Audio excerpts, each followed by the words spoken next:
They're not supposed to give their phone number. They're not supposed to give their phone number. And good evening, and welcome to Law Talk, the show that brings the events of the day, the Constitution, and analysis from a legal perspective to you each month. And tonight, myself, James Barrett, and Mark Malachowski have three more topics to cover. Mark, what are we covering tonight? Well, first tonight we're going to talk about the 3 Cs initiative, which is kind of an Eastern Bloc cooperation with the United States of America. Next, we're going to talk about trust contests and quitclaim deeds, no contest clauses, that kind of thing. And finally, we're going to talk about Hurricane Harvey and Hurricane Irma. There's a lot of scams out there, people collecting money. People think that they're giving to hurricane victims when it's actually a swindle. Okay, well, we'll get to that one, but why don't we start off with the 3 Cs initiative? Isn't that the Adriatic, the Baltic, and the Black Sea? That's right. Okay, so the U.S. Department of State is expanding diplomatic relations and trade with countries connected to the 3 Cs, okay? And so there's 12 countries as part of the initiative. There's Poland, Hungary, Czech Republic, Slovakia, Romania, Bulgaria, Lithuania, Estonia, Latvia, Croatia, Slovenia, and Austria. So well, aren't those like the old East Bloc under the USSR, correct? Yeah, they're kind of the Eastern Bloc, maybe not Austria, but right now what's happening is that the USA has a lot of natural gas, more natural gas than we know what to do with. And for about 40 years, the United States was restricted from selling oil. They couldn't export oil. They didn't want them to sell LNG. It was kind of a thing like, oh, we want to keep this for an emergency or something, but we really have an excess of it. So now we're going to start exporting it. And another thing, we're about 20 trillion in liquid debt, and we have about 150 trillion in unfunded liabilities. So we're about $150 trillion in debt, and we make, roughly the government makes about $3 trillion a year. So, I mean, we're a lot in debt. Well, so this could help the balance of trade. Well, the reason why the 3C initiative is so important is because right now most of those countries are buying natural gas and oil from Russia. That's correct. And so what happens is Russia's been keeping the tight thumb on those countries over their export of their oil and their natural gas. So right now they're building new ports for us. And so our participation in this 3 Cs initiative grants us the ability to come in, and we have 2 things. One, you were just talking about the exportation of our liquid natural gas, and we can subvert the financial gains that Russia is actually doing today because of their control of the oil and natural gas being shipped to those countries. Well, when you look at where Russia... It's actually strategic. When you look at where Russia invades, exactly, they invaded Georgia, right? Well, why do they invade that? Because they want to put a pipeline through there, right?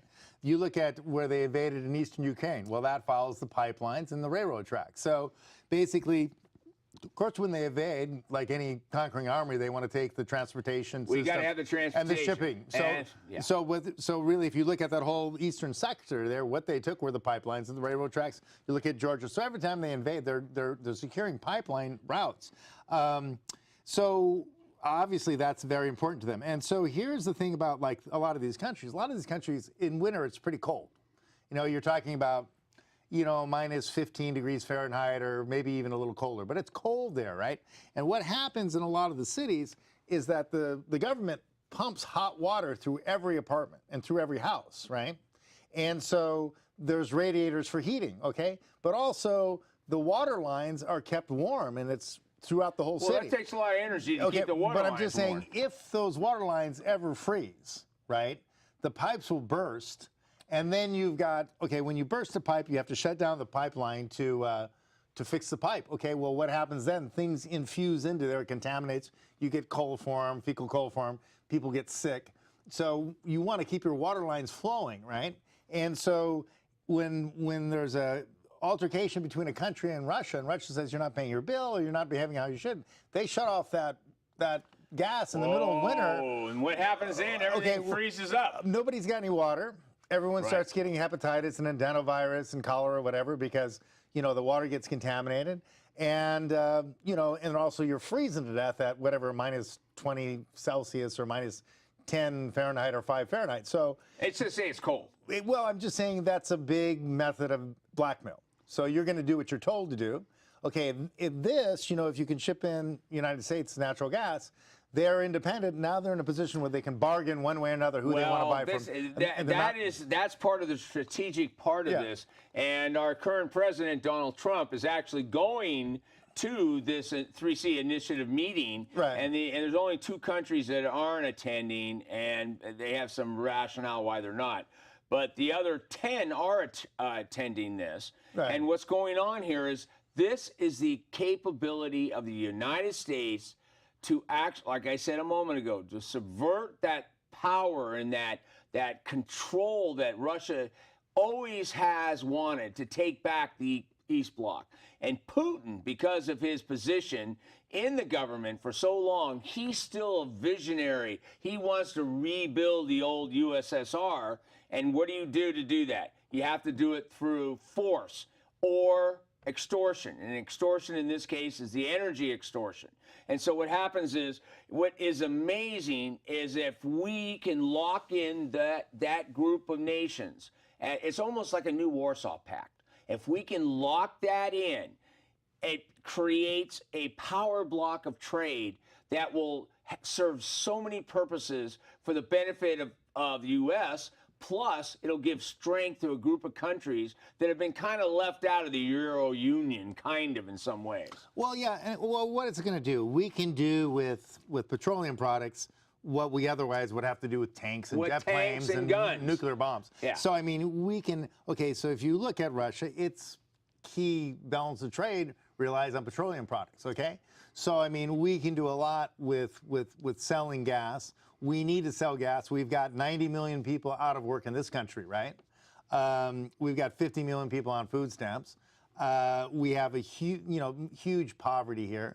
If we start selling natural gas, that gives a lot of American jobs, building pipelines, whatever. All the infrastructure that goes along with the shipping. And so that helps us. But I'm saying, when you look at Russia, they are very dependent on petroleum products. And if we compete with them, it gives these countries, not necessarily that we would have that much more sway over them, but that gives them a choice. They can buy them a choice. They can buy who they want to, right? And by the way, Russia doesn't grow a lot of wheat in the tundra. See, that's their biggest problem. They haven't diversified their exports sufficiently, and I got to tell you. Well, I know but they got a lot of uranium. They got a lot of uranium. Unfortunately, that's coming from our country. Right. We don't want to talk about that. Okay, Remember, it was only 140 million to get 20%. We're not going to go there. Yeah. Okay, but anyway, so that's what's happening, and so what's going on is that we're going to have like shipping terminals being built, and then of course we're going to have to look at the environmental impacts and how to set up alarms and deal with any leaks or anything like that. Well, wait a minute. Do you know there's something actually more exciting than just the terminals they're building? For the first time, they want to build a pipeline. Right. I mean, a highway from the Adriatic all the way down to the Black Sea, and through Poland. Poland has no north-south highways. Right. And Poland, and they're talking about what's called a Via. Let's see. Let me look. The Via Carpathia is going to be a brand new highway. They're going to build this mega highway through Poland to link all the countries. Right. And that's a north-south highway. Which that could be the solidifier for all those countries in that path. Well, it's kind of like the Highway 80 that goes across the United States. It's exactly the idea. And also you've got to understand that a lot of these countries have been depending on railways for a long time.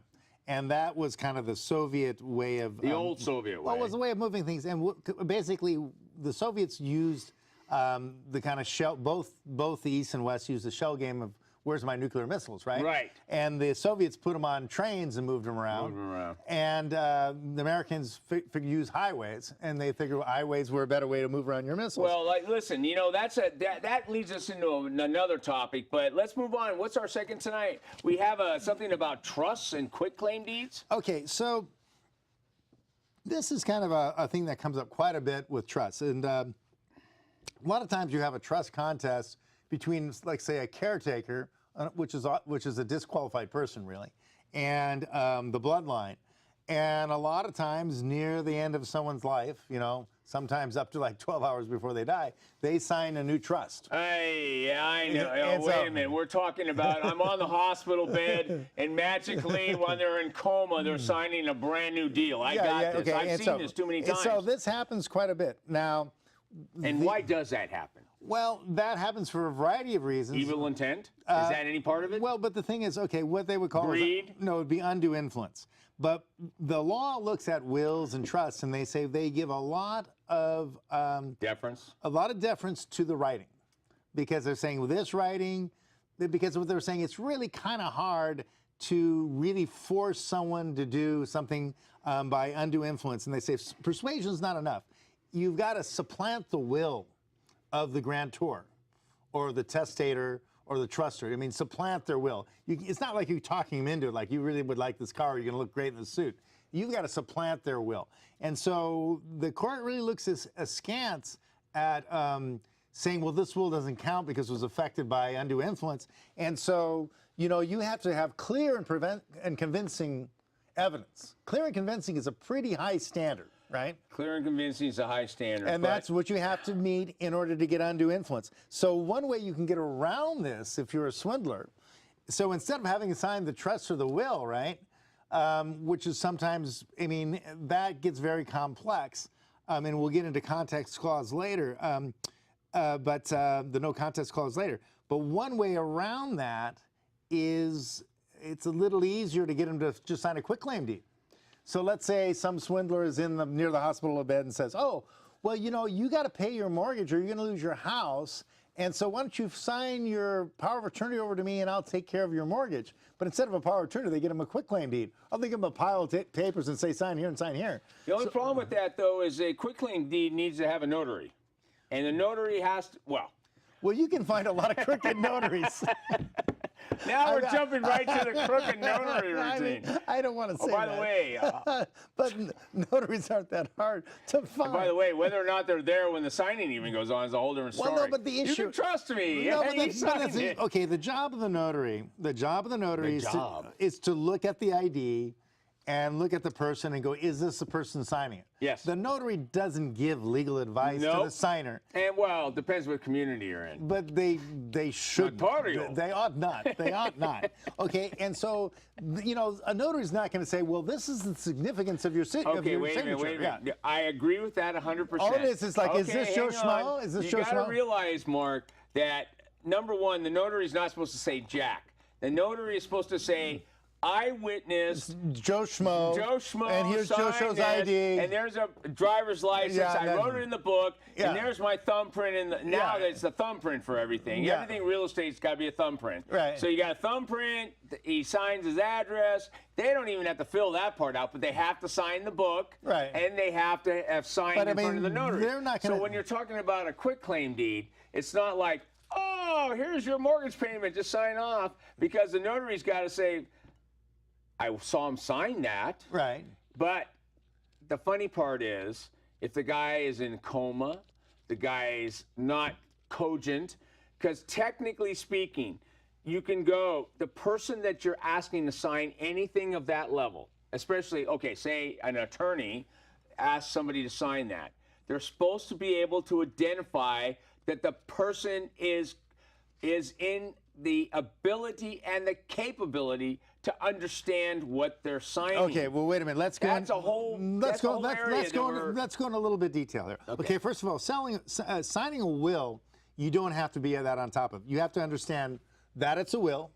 You got to understand, who's my bloodline, who's the natural bounty, and then you've got to understand, what do I own? You got to understand those three things. Now, if you're signing a trust, which a lot of people have trust, that's more the contract. That's more the understanding a contract. You have to understand the consequences of every paragraph in that trust. So you got to be more on top of it to sign a trust. But you don't have to be that on top of it to sign a quitclaim deed or a grantee. Okay. Now here's another thing. If you're if you're a caretaker, right? If you're a disqualified beneficiary, there's a presumption that you have bias there because you're like automatically. Well, you're giving them food, you're giving them water, so you're a disqualified beneficiary. Now, if it's changing from the bloodline to the disqualified beneficiary, you need to have a third-party attorney, not the attorney who drew up the trust, but a third-party attorney certify that hey, the grantor or the trustor, you know, is of ability to understand that. So you have to have that certification. Okay. So there's a whole bunch of different layers there, but you don't have those same layers with a grant deed and a quitclaim deed. So that's why some people do that. And then, okay, the bloodline gets the estate after the person dies, Hey, right?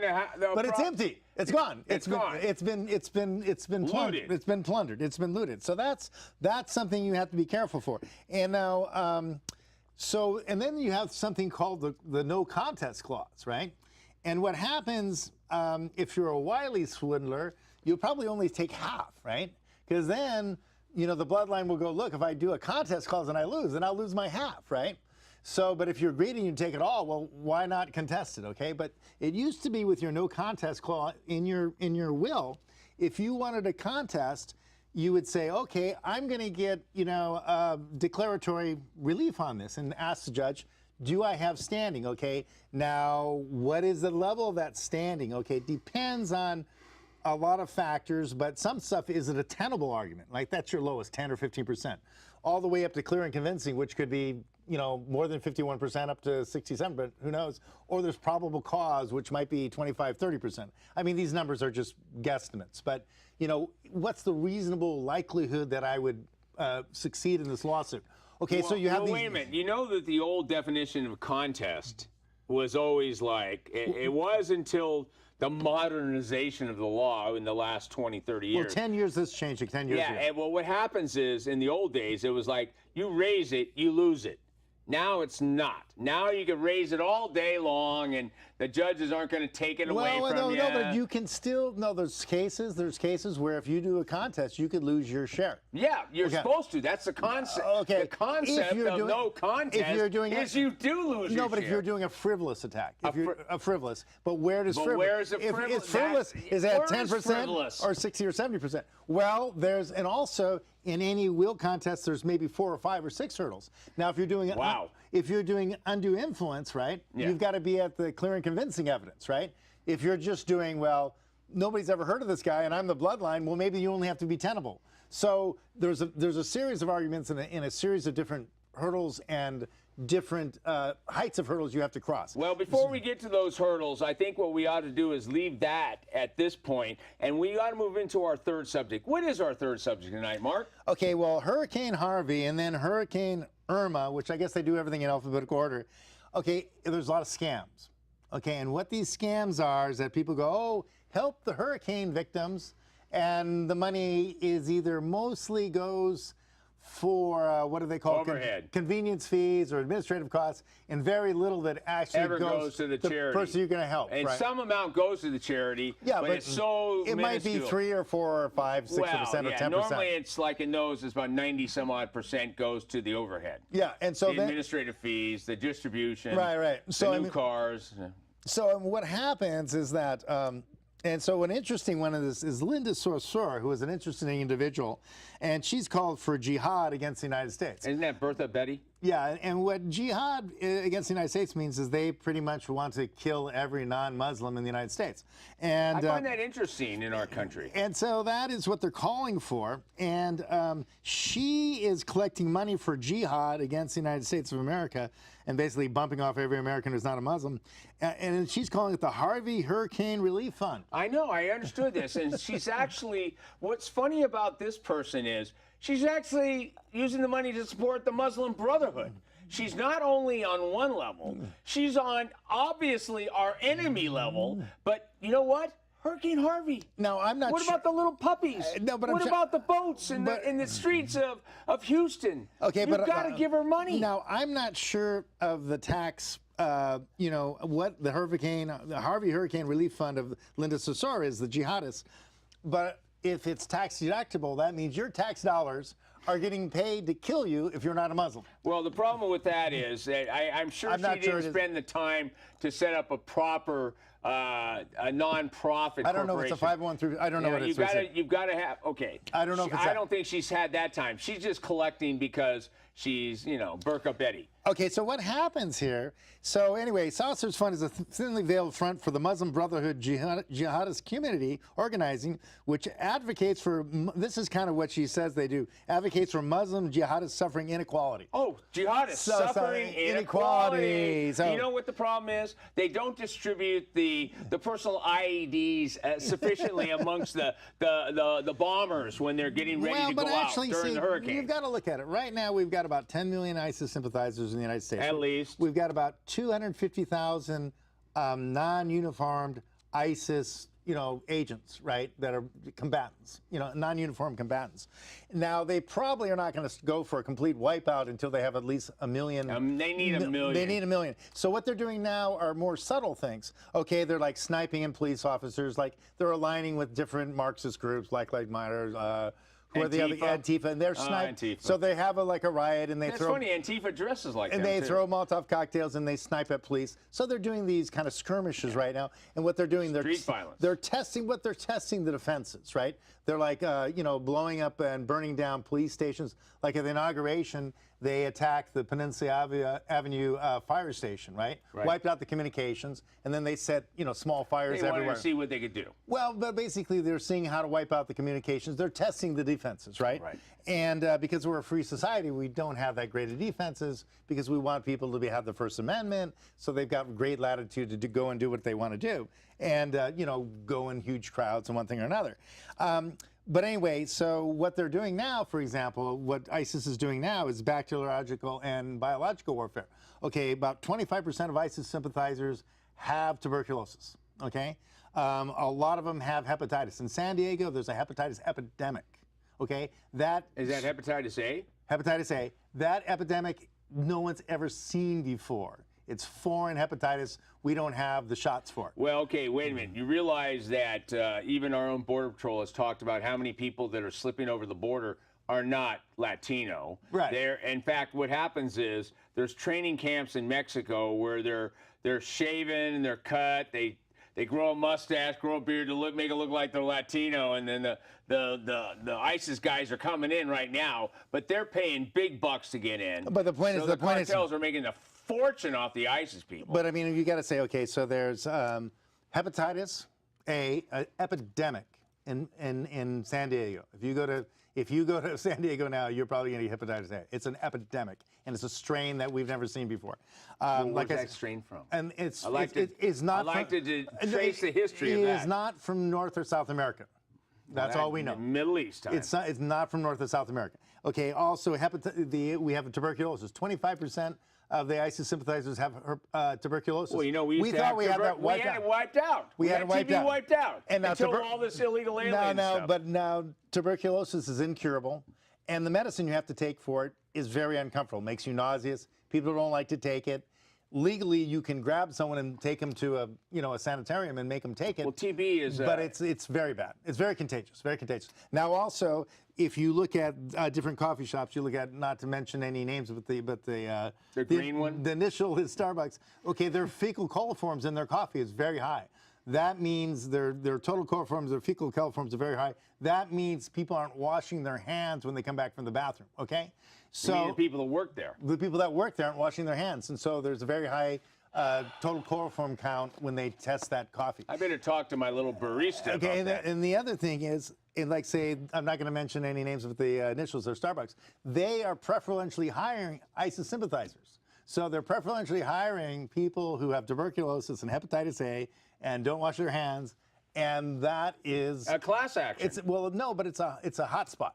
It's a hot spot vector for these different diseases, all these Maybe I better go to Pete's Coffee. Okay, and then you've got also, another thing is a lot of the jihadists or a lot of the ISIS sympathizers have whooping cough. And so they're sending their kids to school. Whooping cough has been eliminated. No, not anymore. Now it's spreading through the schools. We're becoming the hotbed of a disease. So I'm just saying, when you look, needs a gun when you infect the other guys? when you're giving your money to Linda Sassor, who's a jihadist, the money's probably going to support one of these projects. Oh, that's just wonderful. And it's not helping the victims of hurricane. So be cautious of requests for donations by unfamiliar organizations or people, especially anyone calling or asking for donations by credit card or requesting personal information, because there's most of the requests for money for the Hurricane Irma and the Hurricane Harvey are scams. Well, here's the thing. They're talking about the watch out for robocalls, where they're robocalling for hurricanes, because the robocall system can be set up immediately to be a scam. Right. Then they talk about any charity that you've never heard of. It's like the lost puppies of Houston. Harvey charity. Hurricane Relief Harvey, Fund. whoever. Yeah. But there's always going to be some sweet little name, and you're going to go, oh my God, the little puppies in Houston. Oh. And anyway, so what it is there's a long list of scams. They've been around. You know, there's even using ones that FEMA's calling. FEMA's putting out job offers for anyone to come to work for us. And what it is just contractors literally hiring people to clean up, and they're getting money from the government. It's not FEMA. And the guy gives me a jacket called FEMA, or FEMA, spelled a little differently. So it's not even FEMA. But here's the thing. It's every thought that you don't know for sure. If it's not the Red Cross, if it's not J.J. Watts, Well, I mean, or a lot of the people in Texas are saying they're not happy with the Red Cross, and they're saying the Red Cross is not. well, the Red Cross, they have effective. they have a high rate of spend Right. without giving. So basically, they have a very high overhead cost. A high overhead. Because some politicians are saying that's not the best way to give. But I would say the one thing you've got to understand too: these robocalls may not be coming from inside the United States. So They could be coming from anywhere. With Jamaica usually, but I mean FCC or something. So Not anymore. It's wiped out. But I mean, well, what's interesting, that's actually interesting. You look at the Virgin Islands. What they did is the National Guard went and collected all the guns of all the people who had registered guns, right? And so then after the hurricane came, the people who had guns, guess who? The looters. They came with a baseball bat. Yeah, but see, those are the ex-soldiers. No, it wasn't the ex-soldiers. And they came and shot everybody and took their stuff. So people go, oh, it's okay to register guns. No, it's not so good, because if you register your gun and there's an emergency, the government comes and takes your guns. No, the gun registration leads to gun confiscation. We all know that. Look at the background. Look at Russia. Look at Germany. Well, what's interesting, if you look at it, okay, so say what they did in, say, the Holodomor, where they, Stalin killed 30 million people. The first thing they did is come and take your guns. Then they say, where's your gold? And then they break your kneecaps, you tell them where your gold is, and then they tell them, where's your friend's gold? They break your kneecap, and then where's your women? So then they rape the women and take your gold. But they have to start with guns. But that's the social justice. It always ends the same way. Yeah, it's listen, we want your guns, we want your gold, we want your Mark. women. I think what we ought to do is we ought to get ready for our next show. And I want to thank you tonight, Mark. It was another great show for Law Talk. Okay, well, anyway, like I'm saying, don't give money to the Hurricane Relief Fund. And don't give money to Puppies for Houston. Puppies for Houston. I got to tell you, it's not the right one. And definitely don't give money to Burka Betty. Burka Betty. But she's so cute. Oh, she's so nice.